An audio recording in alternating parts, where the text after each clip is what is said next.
senang sekali nih rasanya bisa berjumpa dengan teman-teman mahasiswa penerima KIP kuliah meskipun melalui daring ya, yang sudah bergabung dengan kami melalui Zoom meeting dan juga dalam kanal YouTube Puslapdi. Sebelum mulai, perkenalkan saya Salma yang akan menemani teman-teman semua untuk berbincang-bincang interaktif pada siang hari ini dengan gestar kita. Sudah bergabung dengan kami semua, Ayahanda Bapak Abdul Kahar selaku Kepala Pusat Layanan Pembiayaan Pendidikan. Selamat siang Pak Kahar. Selamat siang untuk semuanya. Siang, Alhamdulillah sehat Pak. Alhamdulillah sehat walafiat. Alhamdulillah sehat. Iya. Nah, teman-teman, pada siang hari ini di Puslapdik Menyapa kita akan berbincang interaktif bersama Pak Abdul Kahar.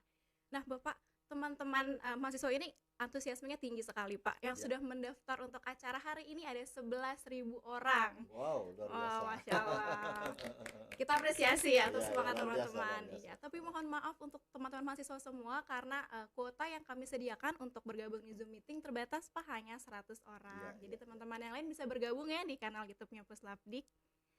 Oke, nah teman-teman, sebelum kita mulai bincang interaktif bersama ayahanda kita ngobrol dulu sama ayahanda kita nih. Ada beberapa pertanyaan yang Iya. ingin saya tanyakan ayahanda. Iya, iya. Iya. Nah, yang pertama itu apa sih ayahanda yang diharapkan pemerintah dari mahasiswa penerima KIP kuliah? Baik, terima kasih banyak ya. Bismillahirrahmanirrahim. Assalamualaikum warahmatullahi wabarakatuh dan selamat siang untuk anandaku semua di seluruh Nusantara yang ikut baik secara Zoom meeting maupun di kanal YouTube. Tentunya saya mengapresiasi dengan antusiasme yang luar biasa karena lebih 10.000 pendaftar ya yang ikut serta, walaupun terbatas melalui Zoom meeting hanya kami undang masuk 100, tapi mudah-mudahan tidak menyurutkan semangat dari Ananda semua. Sengaja kami menghadirkan ya siang ini adalah menyapa dari penerima KIP kuliah. Karena kenapa? Selama ini saya tentunya punya keterbatasan untuk melakukan silaturahim ke seluruh penerima KIP kuliah seluruh Indonesia, dan bahkan baru ada beberapa kampus yang saya sempat datangi dan menyapa secara tatap muka langsung, dan rasanya tidak afdol kalau saya tidak menyapa untuk keseluruhan ya. Makanya pada siang hari ini terima kasih semuanya, dan kepada teman-teman yang menyiapkan siniar siang ini tentu juga saya mengucapkan terima kasih. Merespon pertanyaan Anandaku juga ini ya. Yang pertama bahwa KIP kuliah ini sebenarnya bukan brand baru ya, bukan program baru maksud saya, tetapi tidak lain adalah program bidik misi yang dulunya dikenal dia bidik misi, kemudian dengan era pemerintahan Bapak Joko Widodo di Kabinet Indonesia Bersatu Jilid 2 ini, di mana melihat bahwa pada jilid pertama ya beliau kan meluncurkan program Indonesia Pintar ya untuk pendidikan dasar dan pendidikan menengah. Nah, sepanjang perjalanan waktu 5 tahun ini tidak sedikit anak-anakku semua di daerah sudah menamatkan level SMA, SMK maupun madrasah aliyah. Nah, kami sadar betul bahwa sebenarnya Ananda ini tidak hanya berhenti cita-citanya hanya sampai SMA saja, bahkan kepengen lebih tinggi lagi gitu.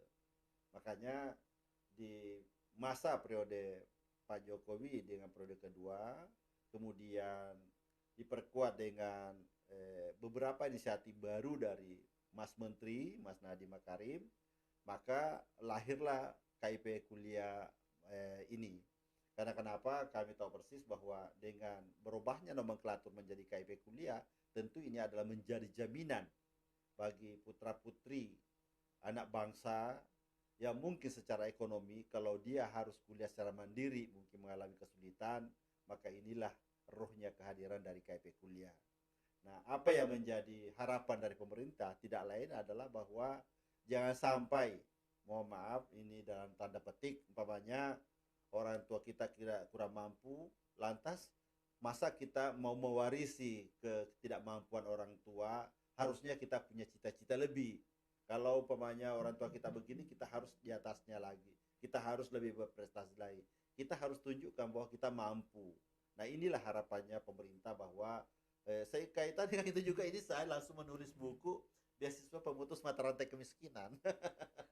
Karena itulah harapan-harapan target ya yang saya ditanyakan tadi, sebenarnya apa sih yang menjadi harapan dari pemerintah dengan adanya KIP kuliah ini. Tidak lain hanya itu, bahwa kita ingin kehadiran beasiswa itu, kehadiran KIP kuliah itu memutus mata rantai kemiskinan, dalam artian tanda petik bahwa anak-anak kami yang lahir dari keluarga kurang mampu jangan sampailah mewarisi hal-hal seperti itu dari orang tuanya. Kami ingin bahwa anak-anak kita semuanya punya kesempatan yang sama bagi orang yang mampu, tapi punya kecerdasan secara akademik. Gitu kan. Oke, gitu ya. Jadi teman-teman, apa yang diharapkan pemerintah adalah teman-teman bisa menjadi agen perubahan ya Pak ya. Betul sekali. Bisa mengubah nasib keluarga Betul, ya Pak ya, betul sekali. membawa menuju yang lebih baik tadi ya, Betul memutus sekali. mata rantai Ya. kemiskinan. Ya. Gitu. Oke, selanjutnya Pak, ada nggak sih semacam kewajiban yang Ya. diemban atau harus dipenuhi oleh mahasiswa penerima KIP kuliah selain dari harus lulus tepat waktu pastinya ya Pak ya? Ya. Bagus sekali pertanyaannya ya. Jadi begini, memang pemerintah kita sangat berharap bahwa anandaku semua yang menerima KIP kuliah ini harus selesai tepat waktu, bahkan kalau perlu lebih cepat dari programnya masing-masing. Umpamanya S1 tidak harus 4 tahun, tapi kalau dia bisa selesai 3 tahun atau 3 tahun setengah, kenapa tidak gitu ya. Itu salah satu. Yang kedua tentunya bahwa dengan KIP kuliah ini anandaku yang memang betul-betul serius untuk menempuh pendidikan di pendidikan tinggi, mudah-mudahan dengan adanya KIP kuliah secara kontinu tidak mengalami kesulitan di dalam pembiayaan pendidikan, sehingga betul-betul jangan sampai ada anak-anak kami semua, anak-anak kita semua justru malah DO di perguruan tinggi karena ketidakmampuan ekonomi. Itu yang menjadi target kita. Nah, tentunya dengan harapan bahwa anandaku semua juga harus menunjukkan bahwa serius belajar, motivasi diri yang terpenting, berpacu dengan teman-temannya ya, supaya sama-sama bisa berprestasi. Prestasi itu bukan hanya dari sudut akademik saja, tapi non akademik pun banyak prestasi yang bisa kita ukir, banyak bisa kita ciptakan, banyak bisa kita perbuat untuk masa depan kita yang lebih baik. Oke, baik. Terima kasih Ayahanda. Jadi selain lulus tepat waktu, teman-teman diharapkan juga untuk bisa berprestasi ya Pak. Kita sudah memberikan kesempatan, dimanfaatkan sebaik-baiknya untuk bisa berprestasi tadi dalam akademik maupun non-akademiknya, seperti itu. Nah, saat ini Kemendikbudristek juga meluncurkan program Kampus Merdeka ya Pak ya? Ya. Nah, peran apa nih Ayahanda yang bisa dilakukan oleh teman-teman mahasiswa penerima KIP kuliah terkait dengan program tersebut? Nah, ini bagus sekali pertanyaannya ya. Jadi begini, kita sadar betul ya, dengan berbagai macam ide dan terobosan Mas Menteri ini luar biasa. Karena kenapa? Bukan sesuatu yang tidak mungkin ya. Di saat kita masuk dan Anda semua masuk di perguruan tinggi, boleh jadi memilihnya program studi A, ya. Tapi kedepannya seiring dengan waktu, boleh jadi lahir talenta tertentu dari apa yang kita miliki, justru itu yang menonjol. Makanya sekarang dengan Kampus Merdeka Belajar, kita punya program mempersilakan Anda semua yang sedang menempuh sekarang pendidikan di S1 atau diploma, itu boleh mengambil 1 semester di luar program studinya, 2 semester di luar perguruan tingginya. Ini artinya apa? Membuka wawasan kepada anak-anakku semua. Jangan sampai apa yang kita pelajari sekarang ini belum tentu seiring dengan kemajuan dan kebutuhan ketenagakerjaan di masa yang akan datang. Kebutuhan di mana kita yang akan mengukir prestasi di masa yang akan datang. Boleh jadi ada talenta-talenta khusus yang kita miliki. Nah, disinilah kesempatan Anda semua melihat potensi dirinya apa, cocoknya mengambil, atau di sini sekarang ada berbagai macam program, ada magang, ada pengabdian masyarakat dan sebagainya. Banyak kesempatan-kesempatannya, ada pertukaran mahasiswa. Jadi ini banyak kesempatan yang diberikan kepada mahasiswa sekarang, anakku semua, sehingga bisa mengasah mungkin fashion kita justru malah ada di situ gitu. Sehingga begitu kita keluar dari perguruan tinggi, alhamdulillah kita punya modal yang luar biasa. Karena kenapa? Yang penting juga kita sadari bersama bahwa sebuah riset dari McKinsey yang disampaikan melalui publikasinya bahwa di tahun 2030 akan ada sekitar 23 juta jenis pekerjaan akan hilang digantikan dengan otomasi. Nah, ini artinya kalau kita tidak mengupdate diri, hanya fokus dengan bidang studi kita sendiri saja, ini boleh jadi belum tentu program studi kita saat ini untuk masa depan kita relevan dengan vision kita atau tuntutan kemajuan teknologi. Belum tentu sama. Karena ini dinamis sekali sekarang dengan kecepatan teknologi luar biasa. Tapi catatannya adalah jangan cepat putus asa dengan hasil data ini. Karena kenapa? Dalam riset yang sama disampaikan juga bahwa sekitar 27 sampai 46 juta akan lahir jenis pekerjaan baru. Nah, tantangannya adalah tidak mungkin jenis pekerjaan baru ini kita miliki, kita raih kalau kita tidak mengupdate kompetensi. Nah, hanya ada dua orang yang bisa meraih kesempatan itu. Yang pertama, mereka yang memiliki dia pembelajar yang cerdas, dan yang kedua dia pembelajar yang cepat. Karena kenapa? Kecepatan teknologi saat ini luar biasa. Nggak bisa kita kurikulum mengejar kecepatan, nggak mungkin, ya. Jadi yang harus kita lakukan adalah bagaimana mengadaptasikan diri dengan kemajuan teknologi. Seperti itu, Nanda. Betul. Nah, teman-teman bagus banget ya. Jadi dengan adanya program Kampus Merdeka ini justru memperluas kesempatan teman-teman ya, memperluas kesempatan kita semua untuk bisa mungkin menemukan potensi yang masih tersembunyi gitu ya, Pak ya. Nah, ini yang saya ingin garis bawahi. Banyak di IG saya, di Instagram saya, Ananda semua itu bertanya, Pak, bisa nggak kami mengikuti program Kampus Merdeka? Sementara kami menerima KIP kuliah. Boleh, kesempatannya sama semua, ya. Jadi semua Anandaku semua memiliki kesempatan yang sama dengan teman-temanmu yang bukan penerima KIP kuliah, ya. Jadi kalau mereka bisa memperoleh kesempatan mengikuti pertukaran mahasiswa, kemudian magang, Ananda semua penerima KIP kuliah pun memperoleh kesempatan yang sama. Jadi tidak perlu hanya menjadi kutu buku di kampusnya sendiri, di prodinya sendiri, tanpa mencari pengalaman yang lebih luas dan sebanyak-banyaknya di luar. Iya, nah teman-teman dicatat ya, jangan jadi kupu-kupu ya Pak, kuliah pulang. Tapi kita harus manfaatkan nih program yang sudah diberikan oleh kementerian untuk mengupgrade diri kita dan mempersiapkan diri kita juga untuk kelak memasuki dunia kerja. Betul ya Pak sekali. Ya. Kemajuan teknologi nggak bisa ditebak. Hari ini A, mungkin besok B. Jadi kalau A kita lambat mengadaptasikan diri, mungkin kita kejarnya A. Tiba-tiba begitu kita dapat A atau mungkin tidak dapat, ganti lagi menjadi B. Jadi ini harus kita menjadi pembelajar yang cepat dan cerdas. Betul teman-teman. Oke Pak, beberapa mahasiswa penerima KIP kuliah ini mengusulkan nih Pak untuk diadakan gathering atau kumpul-kumpul bagi mahasiswa penerima KIP kuliah di masing-masing kampus. Nah ini memungkinkan nggak untuk dilaksanakan Ayahanda? Sangat memungkinkan. Karena kenapa?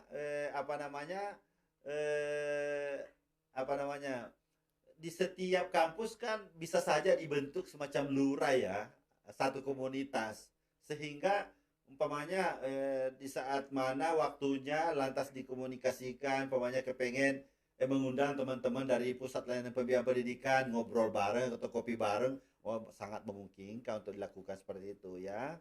Cuma mungkin dalam bentuk program family gathering, karena kampus yang menyelenggarakan KIP kuliah ini kan luar biasa banyak banget ya. Jadi mungkin terbatas untuk itu, karena swasta saja lebih 1.000 yang menyelenggarakan KIP kuliah ini, negerinya lebih 100. Jadi kalau nggak salah kurang lebih 2.000-an kampus yang menyelenggarakan KIP kuliah ini ya, sehingga tidak mungkin secara satu persatu kita kunjungi untuk kita buatkan program family gathering. Nah disinilah barangkali kalau ada semacam komunitasnya, ada lurahnya di sana, mereka bisa melakukan aktivitas-aktivitas untuk sharing knowledge dengan teman-temannya yang lain.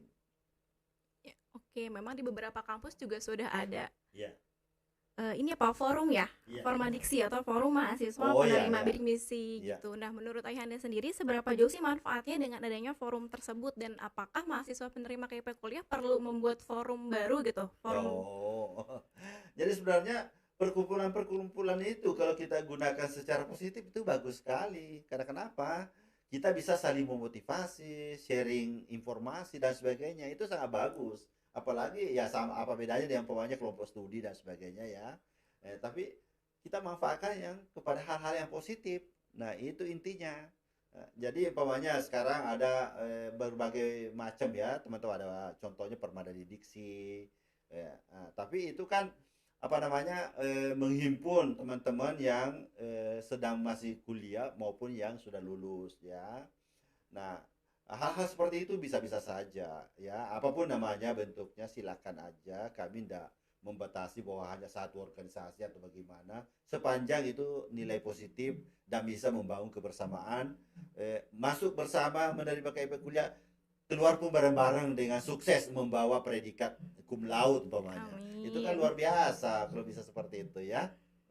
Iya Pak, oke. Jadi memang bermanfaat sekali ya dengan adanya forum ini untuk bisa apa ya, sama-sama sukses sesama Iya, mahasiswa penerima KIP kuliah betul sekali, ini betul sekali. gitu. Ini Pak, misalnya Pak ada kasus seorang mahasiswa penerima Ya, KIP kuliah ini mengalami kendala akademik. ya, Misalnya IPK-nya itu kurang dari standar. ya. Nah, itu kira-kira apa yang sebaiknya dilakukan ya Ayahanda oleh mahasiswa tersebut? Jadi begini, memang salah satu indikator yang kita harapkan bahwa Ananda semua tidak ada IPK di bawah 2, berapa tadi? Standarnya beda-beda sih Pak, Iya, setiap kampus ada yang 2,5, ada yang betul, 2. betul. Jadi ikuti saja standar kampus ya, karena kenapa?